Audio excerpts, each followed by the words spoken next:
За юу байцгаана хайртуудаа. Өнөөдөр миний анхны жим влог. Тэгээд энэ бичлэгийг ялангуяа ингээд анх удаага жимд ирж байгаа хүмүүс хэрхэн одоо ингээд том хүмүүсээс айхгүй байх уу, хэрхэн булчинтай хүмүүсээс айхгүй байх уу. Би одоо ч яг үүнд хараалцсан тийм том булчинтай биш. Энэ нээр одоо надаас хэд дахин том хүмүүс зөндөө байна. Тэгээд би энэ хүмүүсийн донд зүгээр дасгал хийх биш, бүр ингээд бичлэг хийгээд зогсож байна. Тийм болохоор өнөөдөр тэр талаас танартаа аль болох яаж ингээд анх удаага ирж байгаа бол сандрахгүй байх уу? Тэр том хүмүүсийн толгойд нь яг үндэ юу бодогдож ийдэг үү те? Тэр том булчинтай хүмүүсийн толгойд тэр талаас нь ярилцсан. Тэгээд өнөөдөр би CJ өчтөр би нуруугаа хийсэн. Өнөөдөр би CJ гээд тэгээ biceps хийх байхаа гэж бодоод байна. За нэг тиймэрхүү байна. Тэгээ бүгдээрээ шууд CJ-ийнхаа bench press-ээс эхэлжээ. За би одоо амар 20 кг хаа энэ баг 20 кг хийж байна. Гэтэ анх удаага жим хийж байгаа бол мэдээж шууд ингэж халаалтгүй том жингээр бол хийхгүй. Гэтэ би бол bench press-ийг ингээд ойрын баг 2-3 жилийн турш шууд ингээд хүнд жингээр эхлээд ер нь бол явж байгаа. Тэгээд бүрэн дээр тодорхой хэмжээний асуудал гарч магадгүй явж халаалтгүй ингэж хийх юм бол тэгэхээр миний хувьд бол нэлээд сурцсан. Тэгээд миний хувьд бол 20 жил гэсэн ер нь бол нэлээд safe жин гэж надад мэдрэгддэг болохоор би бол хийдэг. Тийм болохоор анх тэгтээ хийж байгаа бол мэдээж хизээж тэгж болохгүй. Энэ асуултыг би тэгтээ илүү халаалт маягийн болгож хийдэг. Ягаад тэгэхээр тэр миний яг мэдрэмжээр бол илүү гүн, илүү гоё ордгууд нь бол ихэнх нь бол ерөөсөө бүгдээрээ л яг барбел биш юу лээ. Одоо гантелертэй гантелийг авч байгаад 20 гараар бүр ингээд нэлээд гүн авч хийхээр миний хувьд бүр ингээд илүү гоё цээж мэдрэгдэг гэсэн. Тийм байна. Тийм болохоор энийг зүгээр ихлээд бүгдээрээ ганц 2 сетийг зүгээр халаалт болгож хийгээд энээсээ цаашаа бүгдээрээ гантелээ аваад гантелераа ер нь бол ихэнх дасгалуудаа хийнэ гэсэн. За би бол одоо ойрын 5 жил сүүлийн 5 жилийн турш 7 хоногийн за нэг 4-5 өдөр бол зоолттой 7 хоног бол жим хийж байгаа. Яг хэмжээний хувьд бол тийч харагдахгүй байгаа гэдэг би бол ойлгож байна. Ягаад гэхээр эхний 2 жилдээ би ерөөсөө масс нэмнэ гэдэг одоо ойлголт ерөөсөө байгаагүй. Бид нар булчин ингэж явах жоох ингэ ялгараад эхэлсэн шүү дээ ингээд жим багтаа хүмүүс. Тэрийг би амар кул гэж бодсон байхгүй юу. Тэгээ би 3 дахь жилдээ 1 жилийн дотор массан дээр 14 кг нэмсэн баха. Тэгээ тэрнээсээ хойш 72-3 кг болчоод сүүлийн жил одоо жил ахсын хооронд ер нь бол би ерөнхийдөө тэр чинь ингээ хадгалаад арай жоохон буулг дээр хийхгүй илүү одоо арилжаан дээр яг тиймэрхүү юмнууд дээр илүү анхаарат байгаа гэсэн. Тийм болохоор одоо жоохон арилжаа ерөнхий жоохон докторжуулаад авсан байгаа болохоор одоос би дахиж 2 дахь одоо буулга хийж эхлэж байгаа. За одоо шууд анхныхаа хамгийн том бүгдээр одоо жимд анх удаага явж байгаа хүн зориулсан юм явж. Чи анх удаага жимд явж байгаа бол ганц нэг санах хэрэгтэй. Жимд хамгийн том биетэй, хамгийн хүчтэй, хамгийн ууртай царайтай заяа. Тэр хүмүүс чинь яг үндэ жим дотор байгаа хамгийн гоё сэтгэлтэй хүмүүс байдаг. Ягаад тэгэхээр хамгийн хүчтэй болохыг хүснэ гэдэг хүмүүс ихэнхдээ хамгийн хэмжээний зовлон амссан хүмүүс байдаг. Хамгийн хэмжээний дээрлэхүүлсэн эсвэл нэлээд хэцүү байдалд байсан жингийн үед маш одоо бага жинтэй байсан тэрнээ амар инсекюр байсан ч юм уу. Эсвэл ямар нэгэнтэй хард амир хэдрэл орсон байсан ч юм уу. Би одоо Америкт харангууд, Монголч гэсэн бас сая ингэ харангууд ихэнх маш том жинтэй хүмүүс ерөөсөө амар зөөлөн сэтгэлтэй байдаг. Ягаад гэвэл тэр хүмүүс анх ялангуяа жимд орж иж байгаа хүмүүсийг мэддэг, ойлгодог. Өөрт нь ямар хэцүү байсныг бүгдээ амар ойлгодог. Тэгээд одоо хүртэл ингэж том тамиг зулаа ороод ичингүүд тэр хүмүүсийн зүрхэн зүгээр л бүр амар гоё ингэ зөөлөн байдаг гэсэн. Чи очиод юм асуух ямар ч том биетэй үнэхээр зовлон тулаа гараад ирсэн хүн бол чи юм уу жим багтай бацаа чи юм уу зайл эзэж хэлэхгүй. Би зөндөө удаа турш үзсэн. Одоо ганц чиг том биетэй хүн хийж хэлж байгаагүй. Харин жоохон дундажхан биетэй заяа. Эсвэл одоо наад чиг арай жоохон нэг тийм амар сүртэй жин идэр байхгүй хүмүүс ялангуяа зовлон өдр ерөөсөө үзег бол амар эготой байдаг. Солиотой эготой байдаг. Өөрсдөө бүр ингээл бурхан гэж боддог гэсэн. Ер нь бол жимд ийм юм байдаг байхгүй юу? Чи жижигхэн байх тусмаа өөрийгөө том гэж боддог. Чи өөрийгөө том байх тусмаа чи өөрийгөө жижигхэн гэж боддог. Ягаад гэвэл дөнгөж жим дээр эхэлж байгаа хүн жоохон ингээл резолт дээр хараад эхлэнгүүтээ ямар нэг одоо траума дээр аваагүй байх та өөрийгөө биеста хаана болчлаа биеста алаадын гэж боддог байхгүй. Өөрөө ч гэсэн тэгжсэн нэлээд удаан. Тэгээд ганцаар бэртэл аваад ганцаар ирж байгаа юмыг туулаад тэгсний дараа илүү жоохон одоо хүмүүсийг ойлгох те. За би бас ингээд яг яаж гоё байсан те. Бус хүмүүст ингээд хичээж байгаа маань би бас ойлгоод бас илүү гоё болж ирдэг гэсэн.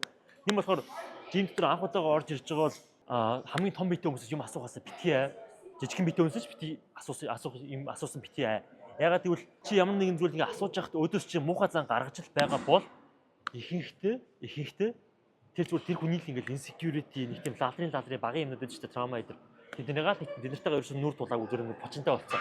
Тийм хүн байвал та нарыг яг чи юм уу мал бацаа чи юм уу жингүү бацаа тэг чи юм ахуудаа хийж байгаа юм уу чистэй болоогүй чистэй амьдралаа гэж баг над чиг болохгүй.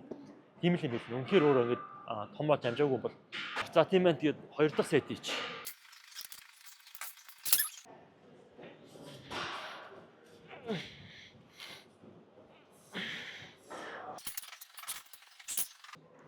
За тэгээ одоо Америкт ер нь бол ингэ байдаг заяо. Миний одоо таалагддаг хамгийн гоё ингэ Америкийн жимүүд дотор байдаг юу вэ гэхээр одоо ингэ ер нь ингэ ихэнх жижигхэн жимүүдэд, том жимүүдэд одоо тэ миний санджаагаар планет эдэрт байдаг баха. Одоо нэг тийм байрны доор байдаг эсвэл одоо минийх шиг тэ одоо юм сургуулийн жимүүдэд ялангуяа юу байдаг вэ гэхээр одоо ингэ хашгилсан төхөөрөмж болгоно. Ингэ цаанаас нь ингэ цагаан ингэ алчуурууд ингэ хаасаагүй байж байгаа байхгүй юу? Алчууртай ингэ стейшнүүд гэсэн үг. Тэгэнгүүт ашигласан одоо эквипмент болгоно. Ашигласныхаа дараа шууд ингэ ачдаг гэсэн үг. Тэгэнгүүт одоо тийм sanitization талаасаа өвчин дарагтлаасаа илүү safe болж ирдэг. Тэгээд одоо ер нь бол ялангуяа маш цэвэр хүний хувьд бол үнэхээр таалагдчихсан. Тэгээд одоо ч гэсэн Монголд би одоо очиод үзэнгүүт наадам центрийн ингээ жимэд яваад үзсэн байхгүй энэ зам. Тэгсэн чинь ямар ч тийм байхгүй. Тэгэнгүүт надад одоо бас тэрэн жоохон сонирн байгаад байгаа. Яалт ч юу тэгээд бүр ингээ өөрийнхөө салбарыг барыг авчиад барыг арчичмаарч юм шиг. За дараагийн заяо. Одоо амар та нарт хэлье гэж бодож ирсэн юм юу гэхээр анх удаага жим явах гэж байгаа бол хүн яах ёстой вэ гэхээр эцсийн хүний зорилго өрөөс юу болох ёстой вэ гэхээр жим дурлах ёстой. Би одоо 7 хоногт ингээ сүүлийн 5 жилийн турш ингээ 7 хоног 5 удаа би жимд ингээ өгтлээ яваад байгаа штэ. Би нэг тийм амар дисциплинтэй амар мундаг болохоор би тэгээд байгаа юм шиг ерөөсөө тийм байхгүй. Би зүгээр л нэг их амар дуртай болохоор би энийг хийхээр амар гоё энергитэй байдаг. Энерги би бүр ингээд амар гоё ингээд татчих чаддаг. Би тестостеронтой байдаг. Би ингээд цэвэрхэн хувцас өмсч ирдэг. Би үсээ байнга цэвэрхэн байлгаж ирдэг. Би аль болох гоё харагддаг тийм ээ. Тийм бол хүн ингээд өөрийгөө бас амар гоёор мэдэрдэг байхгүй юу? Дээрээс нь би үргэлж маш хэмжээний гоё хоол идсэн гоё энергитэй energy drink ууцсан ирдэг.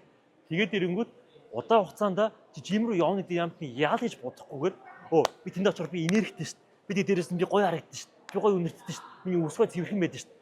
Дуусныхаа дараа би амар тестостеронтой байдаг шүү дээ. Вау, амьдрал бүр ингэж би ингэж хамгийн бодлуудаа ингэ зөв юм руу ингэ чиглүүлж чаддаг тий. Concentrated болдог. Би ингэ meditation хийх шиг болдог гэж хардаг болчдөг байхгүй юу. Тийм болохоор за жимд явахаасаа өмнө заяо. Хамгийн анх яах ёстой вэ гэхээр эхлээд юу ч гэсэн яаж заяо. Energy drink уучих. Тэгээд дээрээс нь тажин хоол идчих. Тэгээд дээрээс нь ус уух хэрэгтэй. Дан ямар ч одоо ус уухгүйгээр шууд ингэ energy drink уугаад хэлчих юм бол хүн ер нь дотор мухарах гэдэг шүү. Тийм болохоор хоол идснээс цаана 30 минутын дараа байхад бол хангалттай. 2 цагийн дараа гэх юм бол тэр ингээд хоолноос авсан энерги чинь баг дуусчдаг байхгүй. Тийм болохоор тэр нь ерөөсөө итгэхэд хэрэггүй. Хоол идснийхаа дараа шууд 30 минутын дотор жим шууд ороод ирэх хэрэгтэй. Тэгээ energy drink бас ууцсан байх хэрэгтэй. Хажуугаар нэмээд бас ус ууцсан байх хэрэгтэй. Тэгэнгүүтээ араас нь штэ чи анх идэр жимд ирж байгаа бол жоохон алхаж болно. Тэгээ жоохон алхаж болно. Тэгээ жоохон нэг стресс хийж болно. Түүнээс нэг тийм амар сүртэй гүүгээл хөлсөө гаргах ямар шаардлагагүй. Тэгээ шууд баг багаараа ингээд дасгал руу ороод ирчих хэрэгтэй гэсэн. Тэгэх юм бол та нар дараагийн удаа жимд орж ирэхдээ та нар тархичаа ингээд те бодохгүй байхгүй. Би тэр үед ямар ч энергигүй байсан. Би өөрийгөө амар суултаараа мэдэрч байсан. Тийм ерөөсөө байхгүй таны тархичаа ерөөсөө ингээд би амар гоо энергитэй байсан. Би өөртөө авч исэн. Тэгж орж ирдэг. Тийм болохоор би яг одоо ч гэсэн одоо 5 жил дараачсан би одоо би цагийн өмнө хоол идсэн. Би 30 минутын өмнө energy drink уусан. I'm fucking on fire bro. I can do anything. Ийм гоё мэдрэмж орж ирнэ. Тийм болохоор заавал ямар нэг юм идсэн байх шүү. За 3 дахь юм заяа ингээд жим хийж эхэлж байгаа хүний 3 дахь юм юу байх хэрэгтэй вэ гэхээр хизээж битгий заяа. Хизээж битгий өөрийгөө бос хүмүүстэй харьцуул. Тодорхой хэмжээнд миний одоо бүр дагдаг одоо хүмүүс шүү дээ Instagram дээр миний дуртай хүмүүс. Тэр хүмүүс яг хэлдэг ингээд эрэгтэйчүүд ингээд хоорондоо байнгын компетишн байх хэрэгтэй.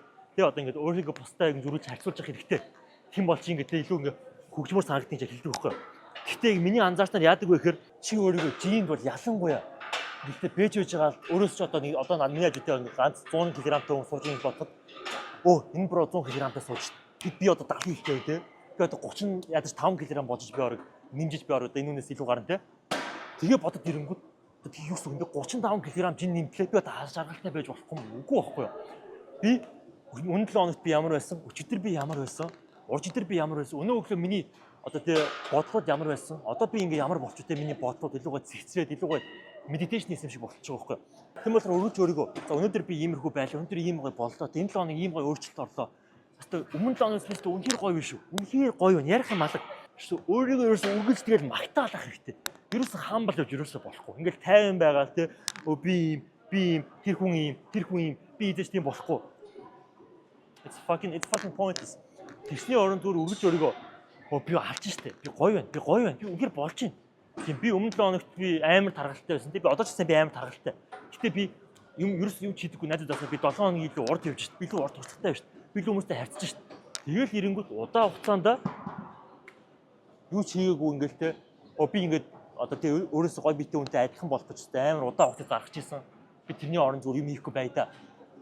Гэсэн үнээс чи 100 хоногийн дараа чи илүү хамаагүй ингээ гой болцсон байж байгаа юм. Хэрвээ чи өөрөөсөө хайцуулахгүй байвал тийм болохоор тэр инфлюенсеруудын үгийг сонсох хэрэггүй.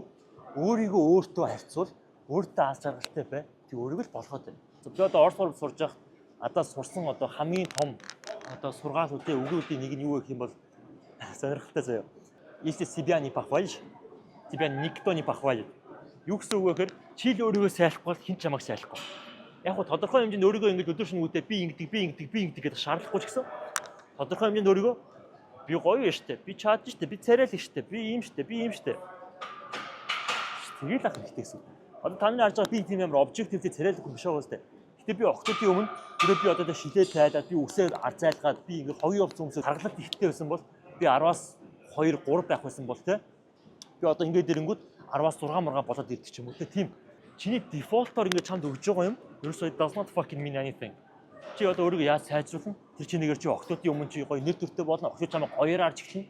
Октод чиний дугаарыг чи өөртөө ирж асуuna. Чи үнэхээр it's gonna be fucking next level bro. There's жимд явуулах чинь буруудах юм ерөөсөө юуж байхгүй. За хоёр дахь сет рүү орч. За гурав дахь юм заа юу вэ гэхээр жим явж байхдаа анх явж эхэлж байхдаа ялангуяа найзуудтайгаа битгий. Үнэхээр битгий. Би найзуудтайгаа яваад удаан хугацаанд хамт явж исэн хүмүүсийг билээ амьдралынхаа туршид ингээд хүмүүстэй ингээд явж байгаад ингээд танилцаа явж байхдаа би таарж байгаагүй ингээд найзтайгаа анхд явж эхлээд тэгээ одоо хүртэл ингээд удаан хугацаанд хамт явж байгаа хүмүүсийг яадаг вэ гэхээр найзтайгаа ингээд хамт яваад эхлэнгүүт найз чинь нэг өдөртөө найз нь өвдчлөө, найз нь ингэчлээ тэгчлээ гэмүүд чи өдөөс нь гарч ирээд за тийм үү те тэгвэл хоёлоо одоо маргааш хамт явъя дөө нөгөөдөр хамт явъя дөө тэгээд эхлэнгүүт чиний ингээд хамаг график чинь нөгөө хүнийх дээр чинь суурлаад нөгөө хүний чинь график чам дээр суурлаад ирэнгүүт нэгдүгээр хуваарийн хувьд лай болсон заяа хоёрдугаар хоёр ингээд анх удаага жинд орж ирж байгаа штэ тэгвэл ямар нэгэн ялангуяа тренер байхгүй бол заяа хоёр ингээд би бинийг хараад ингээд шоолн те чи яаж хийгээд байгаа өө YouTube бичлэгэн дээр хоёлоо ингээд шал өөр хийсэн байж те тэгэнгүүт би бинийг ингээд сабконшсоор ингээд баян ингээд шүүмжлэлтэй нэг тийм буруу юм хийгээд байгаа юм шиг зөв юм хийгээд байгаа юм шиг ямар хэцүү байна заяа тийм болохоор тэр дарамтыг авч хай битгий хамтгий ерөөсө тэр мэрийг зүгээр хай заяа за би одоо та нарт анх удаага жимд яаж явжсэн хэлээ л да би анх 5 жилийн өмнө анх жимд очихдоо одоо ямар ч одоо тренер байгаагүй гэсэн ямар ч нэгэн дасгалжуулагч байгаагүй одоо хүртэл 5 жил явахдаа би нэг юм уу 2 өдөрт нь шүү ерөөсө 2 өдөр л би тренертэй байж үзсэн тэр бол юу гэхээр том жижигхэн заал байсан юм ба тэрний зүгээр ингээд дотны ажилтныг ингээд тренерээс би та одоо ганц хоёр хөдөлгөөн харуулдаг гэж болох уу те дасгал харуулдаг гэж болох уу гэж асуугаад би тэгжсэн.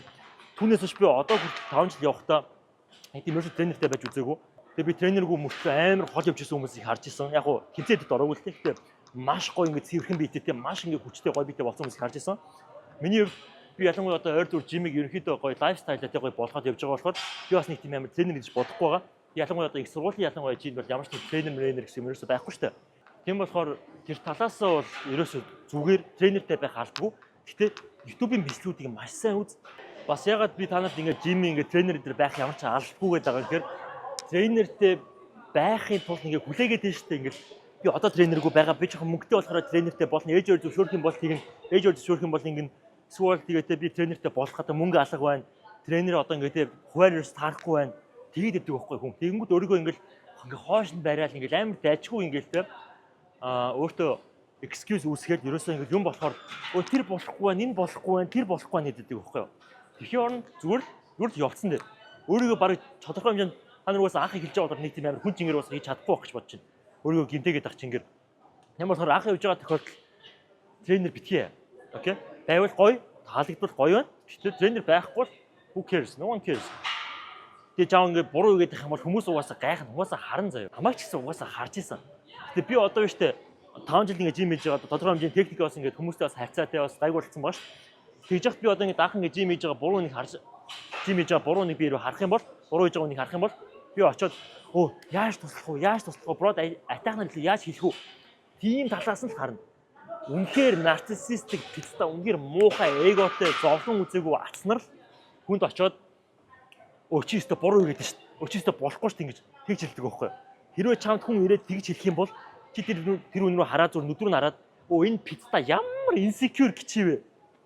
Тэгж хэлж болно заяа. Түүнээс биш бусдаар бол тэрэн дээр яриад их юм өрөөсөө байх. За guys бид энэ бичлэг нэг тийм амар удаан болгомооргүй байгаа болохоор одоо та нар энэ бичлэгнийхээ хамгийн сүүлийн зөвлөгөө өгчээ. Бие сонсож сур. Чи одоо миний сая хэлсэн өмнөх зөвлөгөөнүүд бүгдийг нь дагаадах юм бол чи нэг 2-3 сарын дараа их жимийн бүр ингээд амтанд нь ороод чи бүр ингээд жимүүгээр байж чадхаа болчин заяа. Тэгэнгүүт би нэг хэсэг яаж исэн бэ гэхээр би 7 хоногт 9 удаа явж исэн. Би зарим өдрөд 2 явж хэлсэн гэсэн. Тэгээ би бүр ингээд булчин болгоно ингээд ерөөсө байнгын ингээд хийгээд байгаа шүү дээ. Тэгээд эргүүд хүн яадаг вэ гэхээр хүний бие нь ачаалаад тисгээ болоод эхэлдэг заяа. Би нэг удаа яаж исэн бэ гэхээр би нуруугаа бүр ингээд үхтэл эзэн байсан хүн заяа өмнөх өдөр нь. Тэгээ би тэрнийхээ дараа мөрөө эзэн байсан. Тэгээ би 3 дахь өдрөө дараалаад орж ирэнгүүтээ шууд мөрөө игээд хэлсэн байхгүй. Тэгэл мөрөө ингээд хийгээд хэлсэн чинь тодорхой хэмжээний мөр явж исэн. Гэхдээ тодорхой хэмжээний тэр чинь бас нурууны артлын дээдлэх ингээд ороод хэлдэг байхгүй. Тэгэнгүүт яасан бэ гэхээр дараагийн нэг таталтан дээр ерөөсөө минь нуруу бүр ингээд бүхлээрээ татааж авцсан. Тэгэл би 7 хоног зүгээр ингээд баг 2 лооч барыг хонлоо. Ямар ч ерөөсөө жим мэтрэл ерөөсөө хийгээгүй. Ягаад тэр нуруу бүр ингээд халахад хүртэл ингээд нэлээд хэцүү байсан. Тийм болохоор тэрийг бодох хэрэгтэй. Бие сонс. Би чи ингээд үхтлээ явцсан байхад чи ингээд хүчлээ дэж болохгүй. Ягаад би бүр ингээд 7 хоног 9 удаа яваадсан бэ гэхээр миний амьдралыг тийм амар утга учир тэр үед ерөөсөө байхгүй байсан байхгүй. Тэр намайг ерөөсөө өдөр болгон ерөөсөө надад их тийм амьдралын минь утга учирыг жоохон ч өгч ирсэн юм юу байсан бэ гэхээр жим л байсан. Би жим болохоор арай жоохон энергитэй мэдэрдэг. Өөрийгөө арай жоохон хүн шиг мэдэрдэг. Миний би бүр яаж ч болдарсан ямар ч хэцүү байсан. Би дахианы дасгал хийчихэнгүүт арай нэг гайгүй болоод байгаа юм шиг. Бүр яг харт юм шиг болсон байсан. Тэгэнгүүт би өөрийгөө бүр ингээд анзаарсан чинь нэг удаа яасан бэ гэхээр би одоо ингээд үхтлээ явчаад би өнөөдөр нэг өдөр явхаа бол яаж явахгүй бай гэж бодонгуудаа би өдрийн 4 цаг гэхэд би тэр үеийг санджаад нэг л мэд би бүр жимд ороод дасгал хийгээд зогсчихсон заяа. Би өөрийгөө яаж тэр дунд нь хуурсан юм бэ ойлгохгүй байна. Тийм болохоор guys жим ч гэсэн бүр ингээд тодорхой хэмжээнд харт тамхи шиг болоод чамд ингээд буцаад backfire хийгээд дасгалчин чам одоо хэрэг биш бүр ингээд нэрмээс болоод тохиолдол байна. Тийм болохоор тэрийг мэдрэх хэрэгтэй тодорхой хэмжээнд. За guys сая миний бичлэг яг энэ мөчтөрийг тасарсан байсныг би дөнгөцөө анзаарлаа. Тэгээд сая миний бичлэгэн дээр хэлсэнтэй одоо энэ 4-5 хүн байна уу зөвлөгөөнүүдийг та нар яг дагаал явах юм бол амлаа. Та нар бүр үнэхээр жимний амтанд нь орно. Тэгээд хоолны хувьд бүр ингээд идчихэд шууд ороод гүгэд эхлэх юм бол мэдээж дотор ч юм ухаарах болохоор тэрийг боломжтой байгаарай. Тэгээд энэ зөвлөгөөнийг дагаад заавал жим ороод үзээрэй. Тэгээд яаж нэг ч хүнд боллоо тэгээд энэ тус болох юм бол энэ бичлэг бол миний хувьд амжилт болсон гэж би бол үзнэ. Тэгээд өөр бичлэгний гой санаа байвал коммент дээр үлдээгээрэй. Тэгээд энэ өдөр яалтчгүй өнөөдөр бас би жим яалтчгүй нэлээд хүнтэй байсан болохоор бас нэг тийм амар сүртэй гоё дасгалуудыг бас бичлэг хийгээд чадсангүй. Тэгээд хүмүүсээгээ хүндлээ. Тийм болохоор дараагийн удаа баг хүнтэй байхад илүү гоё бас блог хийж бодож нэг гоё гадаа залуутай би бас гоё ярьсан байгаа. За тийм байна guys. Тэгээд дараагийн бичлэгээр уулзлаа. Түр баяртай. Тэгээд заавал жим яваад үзээрэй.